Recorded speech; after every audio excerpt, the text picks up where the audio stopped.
नमस्कार दोस्तों, स्वागत है आपका हमारे YouTube चैनल पर। आज सुनिए कथा सम्राट मुंशी प्रेमचंद जी के द्वारा लिखी हुई कहानी माधवी। कभी कभी वन के फूलों में वह सुगंधित और रंग रूप मिल जाता है जो सजी हुई वाटिकाओं को कभी प्राप्त नहीं हो सकता।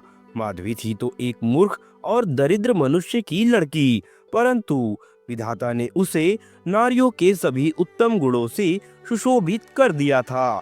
उसमें शिक्षा सुधार को ग्रहण करने की विशेष योग्यता थी। माधवी और विरजन का मिलाप उस समय हुआ जब विरजन ससुराल आई। इस भोली भाली कन्या ने उस समय से विरजन के संग असाधारण प्रीति प्रकट करनी आरंभ की। ज्ञात नहीं वह उसे देवी समझती थी या क्या, परंतु कभी उसने विरजन के विरुद्ध एक शब्द भी मुख से ना निकाला। विरजन भी उसे अपने संग सुलाती और अच्छी अच्छी रेशमी वस्त्र पहनाती। इससे अधिक प्रीति वह अपनी छोटी भागिनी से भी नहीं कर सकती थी। चित्त का चित्त से संबंध होता है। यदि प्रताप को ब्रजरानी से हार्दिक संबंध था तो ब्रजरानी भी प्रताप के प्रेम में पगी हुई थी। जब कमलाचरण से उसके विवाह की बात पक्की हुई, जो वह प्रताप चंद्र से कम दुखी न हुई। हाँ, लज्जावश उसके हृदय के भाव कभी प्रकट न होते थे। विवाह को जाने के पश्चात उसे नित्य चिंता रहती थी कि प्रताप चंद्र के हृदय को कैसे तसल्ली दूं। मेरा जीवन तो इस भांति आनंद से बीतता है, बेचारे प्रताप के ऊपर न जाने कैसी बीतती होगी। माधवी उन दिनों 11वें वर्ष में थी। उसके रंग रूप की सुंदरता, स्वभाव और गुण देखकर आश्चर्य होता था। विरंजन को अचानक यह ध्यान आया कि क्या मेरी माधवी इस योगी नहीं कि प्रताप उसे अपने कंठ का हार बनाए।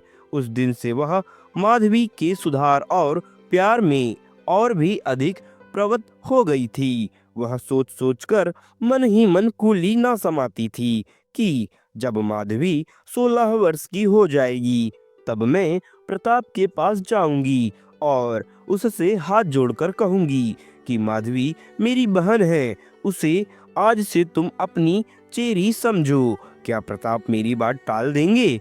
नहीं, वे ऐसा नहीं कर सकते।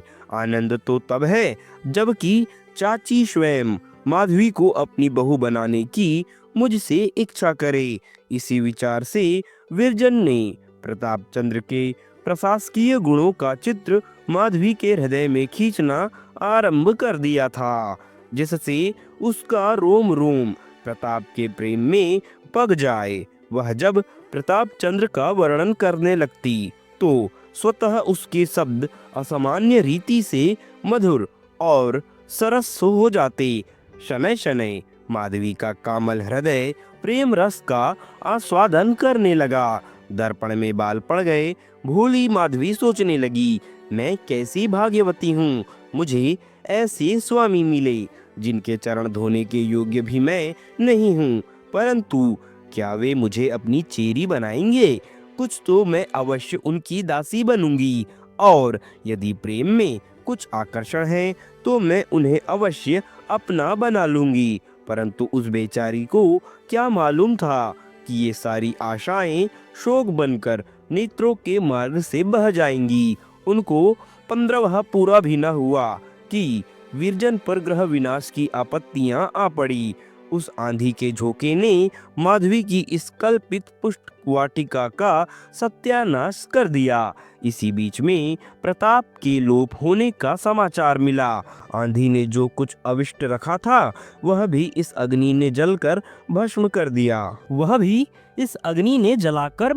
दिया। परंतु मानस कोई वस्तु है तो माधवी प्रताप चंद्र की स्त्री बन चुकी थी। उसने अपना तन और मन उन्हें समर्पण कर दिया। प्रताप को ज्ञान नहीं, परंतु उन्हें ऐसी अमूल्य वस्तु मिली जिसके बराबर संसार में कोई वस्तु नहीं तुल सकती।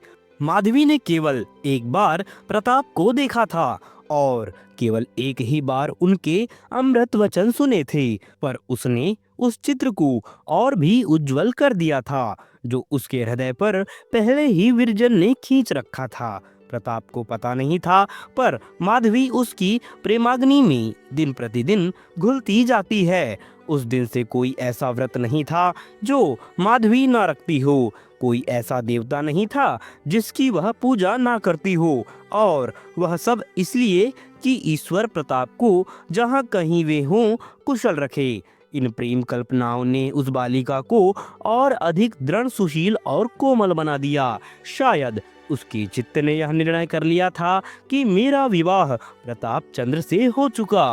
विरजन उसकी यह दशा देखती और रोती कि यह आग मेरी ही लगाई हुई है। यह नवकुसुम किसके कंठ का हार बनेगा, यह किसकी होकर रहेगी। हाय रे, जिस चीज को मैंने इतने परिश्रम से अंकुरित किया और मधुचीर से सींचा, उसका फूल इस प्रकार शाखा पर ही कुम्हलाया जाता है। विरजन तो भला कविता करने में उलझी रहती, किंतु माधवी को यह संतोष भी न था। उसके प्रेमी और साथी उसके प्रियतम का ध्यान मात्र था, उस प्रियतम का जो उसके लिए सर्वथा अपरिचित था।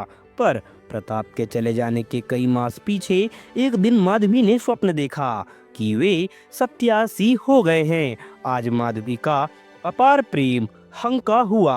आकाशवाणी सी हो गई कि प्रताप ने अवश्य संन्यास ले लिया है। आज से वह भी तपस्विनी बन गई। उसने मुख और विलास की लालसा हृदय से निकाल दी। जब कभी बैठे बैठे माधवी का जी बहुत आकुल होता तो वह प्रताप चंद्र के घर चली जाती। वहां उसके चित्त की थोड़ी देर के लिए शांति मिल जाती थी। परंतु जब अंत में विरजन के पवित्र और आदर्शो जीवन ने यह गांठ खोल दी कि वे गंगा यमुना की भांति परस्पर गले मिल गई, तो माधवी का आवागमन भी बढ़ गया। सुआमा के पास दिन दिन भर बैठी रहती। इस भवन की एक एक अंगुली पृथ्वी प्रताप का स्मारक थी। इसी आंगन में प्रताप ने कांट के घोड़े दौड़ाए और इसी कुंड में कागज की नावें चलाई थी। नौकरी तो श्यात काल के भंवर में पड़कर डूब गई, परंतु घोड़ा अब भी विद्यमान थी। माधवी ने उसकी जर्जित अस्थियों में प्राण डाल दिए और उसे वाटिका में कुंड के किनारे एक पाटल वृक्ष की छाया में बांध दिया। यही भवन प्रताप चंद्र का शयनागार था। माधवी अब उसे अपने देवता का मंदिर समझती है। इस पलंग ने प्रताप को बहुत दिनों तक अपने अंक में थपक थपक कर सुलाया था। माधवी अब उसे पुष्पों से सुसज्जित करती है। माधवी ने इस कमरे को ऐसा सुसज्जित कर दिया जैसी वह कभी न था। चित्रों के मुख पर से धूल या यवनिका उड़ गई। लैंप का भाग्य पुनः चमक उठा। माधवी की इस अनंत प्रेम भक्ति से सुआमा का दुख भी दूर हो गया। चिरकाल से उसके मुख पर प्रताप चंद्र का नाम भी न आया था।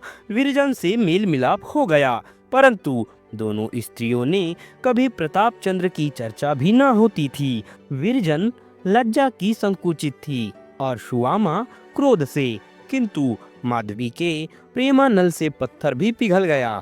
अब वह प्रेम विह्वल होकर प्रताप के बालपन की बातें पूछने लगती तो सुआमा से रहा न जाता। उसकी आंखों से जल भर आता। तब दोनों रोती और दिन दिन भर प्रताप की बातें समाप्त न होती। क्या अब माधवी के चित्त की दशा सुआमा से छिप सकती थी? वह बहुधा सोचती कि क्या तपस्विनी इसी प्रकार प्रेमाग्नि में जलती रहेगी, और वह भी बिना किसी आशा के। एक दिन व्रजरानी ने कमला का पैकेट खोला तो पहले ही पृष्ठ पर एक परम प्रतिभापूर्ण चित्र विविध रंगों में दिखाई दिया। यह किसी महात्मा का चित्र था। उसे ध्यान आया कि मैंने इन महात्मा को कहीं अवश्य देखा है। सोचते सोचते अकस्मात उसका ध्यान प्रताप चंद्र तक जा पहुंचा। आनंद में उमंग में उछल पड़ी और बोली, माधवी तनिक यहाँ आना। माधवी फूलों की क्यारियां सींच रही थी। उसके चित्त विनोद का आजकल यही कार्य था। वह साड़ी पानी में लथपथ, सिर के बाल बिखरे, माथे पर पसीने की बूंद और नेत्रों में प्रेम का रस भरे हुए आकर खड़ी हो गई। विरजन ने कहा, आ तुझे एक चित्र दिखाऊं। माधवी ने कहा, किसका चित्र है? देखूं। माधवी ने ध्यानपूर्वक देखा। उसकी आंखों में आंसू आ गए। विरजन, पहचान गई? माधवी, क्यों? यह स्वरूप तो कई बार स्वप्न में देख चुकी हूँ। बदन से क्रांति बरस रही है। विरजन, देखो, वृतांत भी लिखा है। माधवी ने पन्ना पलटा तो स्वामी बालाजी शीर्षक लेख मिला। थोड़ी देर तक दोनों तन्मय होकर यह लेख पढ़ती रही। तब बातचीत होने लगी। विरजन, मैं तो प्रथम ही जान गई थी कि उन्होंने अवश्य संन्यास ले लिया होगा। माधवी पृथ्वी की ओर देख रही थी, मुख से कुछ न बोली। विरजन, तब में और अब में कितना अंतर है। मुखमंडल से कांति छलक रही है, तब ऐसे सुंदर न थे। माधवी, विरजन, ईश्वर उनकी सहायता करे। बड़ी तपस्या की है, नेत्रों में जल भरकर। कैसा संयोग है, हम और वे संग संग खेले, संग संग रहे। आज वे सन्यासी हैं और मैं वियोगिनी। न जाने उन्हें हम लोगों की कुछ सुध भी है या नहीं। जिसने सन्यास ले लिया उसे किसी से क्या मतलब। जब चाची के पास पत्र न लिखा तो भला हमारी सुधि क्या होगी। माधवी, बालकपन में वे कभी कभी योगी खेलते थे तो मैं मिठाइयों की भिक्षा दिया करती थी। माधवी ने रोते हुए न जाने कब दर्शन होंगे कहकर लज्जा से सिर झुका लिया। विरजन, शीघ्र ही आएंगे। प्राणनाथ ने यह लेख बहुत सुंदर लिखा है। माधवी, एक एक शब्द से भक्ति टपकती है। विरजन, वक्तृता की कैसी प्रशंसा की है। उसकी वाणी में तो पहले ही जादू था, अब क्या पूछना। प्राणनाथ के चित्त पर जिसकी वाणी का ऐसा प्रभाव हुआ वह समस्त पृथ्वी पर अपना जादू फैला सकता है। माधवी, चलो चाची के यहाँ चलें। विरजन, हाँ, उनको तो ध्यान ही नहीं रहा। देखें क्या कहती है, प्रसन्न तो क्या होगी। माधवी, उनकी तो अभिलाषा ही यह थी, प्रसन्न क्यों ना होगी। विरजन, चल, माता ऐसा समाचार सुनकर कभी प्रसन्न नहीं हो सकती। दोनों स्त्रियां घर से बाहर निकली। विरजन का मुख कमल मुरझाया हुआ था, पर माधवी का अंग अंग हर्ष शिला जाता था। कोई उससे पूछे, तेरे चरण अब पृथ्वी पर क्यों नहीं पड़ते? तेरे पीले बदन पर क्यों प्रसन्नता की लाली छलक रही है? तुझे कौन सी संपत्ति मिल गई? तू अब शोकान्वित और उदास क्यों न दिखाई पड़ती? तुझे अपने प्रियतम से मिलने की अब कोई आशा नहीं। तुझ पर प्रेम की दृष्टि कभी नहीं पहुंची, फिर तू क्यों नहीं फूली समाती? इसका उत्तर माधवी देगी। कुछ नहीं, वह सिर झुका लेगी। उसकी आंखें नीचे झुक जाएंगी, जैसे डालियां फूलों के भार से झुक जाती है। कदाचित उसने कुछ अश्रु बिंदु भी टपक पड़े, किंतु उसकी जिह्वा से एक शब्द भी ना निकलेगा। माधवी प्रेम के मद से मतवाली है। उसका हृदय प्रेम से उन्मत्त है। उसका प्रेम हाट का सौदा नहीं। उसका प्रेम किसी वस्तु का भूखा नहीं है। वह प्रेम के बदले प्रेम नहीं चाहती। उसे अभिमान है कि ऐसे पवित्रता पुरुष की मूर्ति मेरे हृदय में प्रकाशमान है। यह अभिमान उसकी उन्मत्तता का कारण है, उसके प्रेम का पुरस्कार है। दूसरे मास में व्रजरानी ने बालाजी के स्वागत में एक प्रभावशाली कविता लिखी। यह एक विलक्षण रचना थी। जब वह मुद्रित हुई तो विद्या जगत विरंजन की काव्य प्रतिभा से परिचित होते हुए भी चमत्कृत हो गया। वह कल्पना रूपी पक्षी जो काव्य गगन में वायुमंडल से भी आगे निकल जाता था, अब की तारा बनकर चमका। एक एक शब्द आकाशवाणी की ज्योति से प्रकाशित था। जिन लोगों ने यह कविता पढ़ी वे बालाजी के भक्त हो गए। कवि यह संपीरा है जिसकी पिटारी में सांपों के स्थान में हृदय बंद होते हैं।